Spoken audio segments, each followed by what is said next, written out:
Hello guys and welcome back to Will It Who? Everything about Doctor Who and my dedication to it. So today we'll be talking about the 60th anniversary special's title sequence, because of it being that the 60th anniversary special just came out. I was going to talk about my review, but I think it's a bit too long and I don't want to be like not get prepared that much. So this will be a short one, and I'll be talking about the title sequence, then we'll be talking about my review of it, of Star Beast, then the Star Beast villains and characters in general, or my opinion of that too, and we have other things like what Blue Yonder review and all like this about some clues. So let's get it started.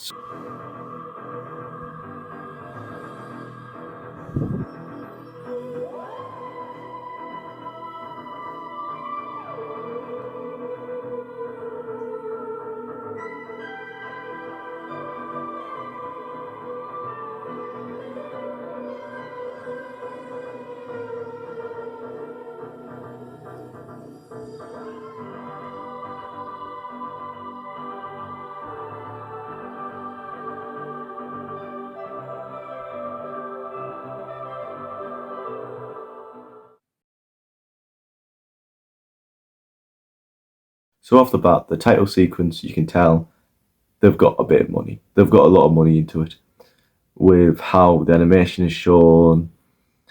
And in my opinion, it's good, but I think because of how much nostalgia I have from the other title sequences and how the simple, and you can tell there's not that much money, but it's simple and effective of it, how it's done.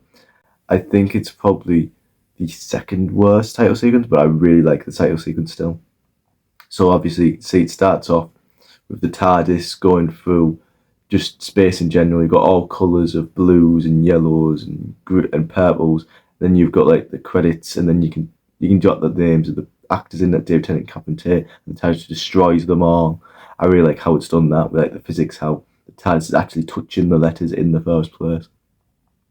And I like the classic spin of, you can tell from the Tom Baker era, like Doctor Who logo just spins into it. And I do like the sound. Well, there's one bit I don't like about the sound, but overall, I think it's a good and effective title sequence to start off the new era. I do enjoy it.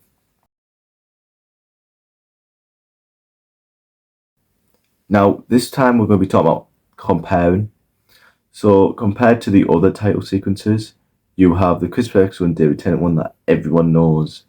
And for that one, you can tell it's just nostalgic. So that obviously starts with a massive red vortex, and then the TARDIS coming towards us goes back round and going back into the vortex. It's very simple. It's very quick. You can tell it's like 2005 to 2008 CGI. Then you've got the Matt Smith title sequence, which he had two different title sequences. One was before season 7, and the other was after season 7.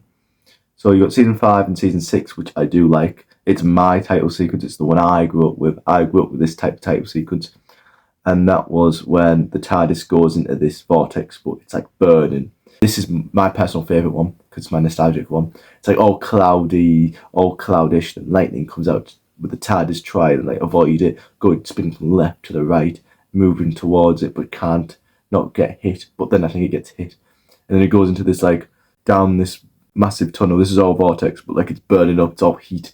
It's all getting warm. It's like a volcano, and then you just get the title sequence. So you get the Doctor Who logo, the different logo, the DW they had, that resembles a TARDIS with a little light. Then it comes swim towards you, and then you've got the little small like title sequence, title of the episode and who it was written by, and then the flames all go off, and you just see pure heat, like flames. The other one I didn't like, Matt Smith's one. Actually, I think compared to the new one, actually it might be the third or fourth worst, because I do think this is the second. Not the third. I think this is the worst title sequence, in my opinion. It's the season 7 title sequence where it's all red. You got the TARDIS coming out of nowhere, and then it all spins. It's just like red, a massive red atmosphere, massive red background with like stars, and it's like And then at the end, it shows the Doctor's face, Matt Smith's face, and just says Doctor Who. And that was obviously for the 50th anniversary, and it was season 7 later on. I don't think it was season 7 early. I think they kept with the season 5 and 6 title sequence. I think it was season 7 later when Jenna Coleman, who plays Clara Oswald, comes in as the new companion. Then compare it to season 8. Season 8 is a very peculiar one. This is my second favourite, it's like second favourite title sequence to season 8. And I call it the time where you've got like clocks all around it. I think it looks like more like a piano sort of thing, but you can tell it's like time, so it's like winding like clocks, and you get the TARDIS popping up to you, then goes back down, and then you got Capaldi's eyes, and then sometimes you get Jenna Coleman's eyes, like Flatlander did that instead of Capaldi's eyes to show that she's now the Doctor in that episode. And it's just like, oh, then shows the title, and it's really nice. You got your blue sparkly background. It's very effective for it being very simple. Then you've got season 11's title sequence. I don't like. You've got purple in there, which is nice, where like shows it like it was like a small ball and it starts expanding, and then it just goes into this like vortex thing, and it reminds me a little bit of the first Doctor, but I think it was just less engaging in general. And how it just went to the Doctor Who logo, and with it. I don't even like the Doctor Who logo they did for that particular incarnation, where it was like a weirdly straight Doctor Who like that. I didn't really like.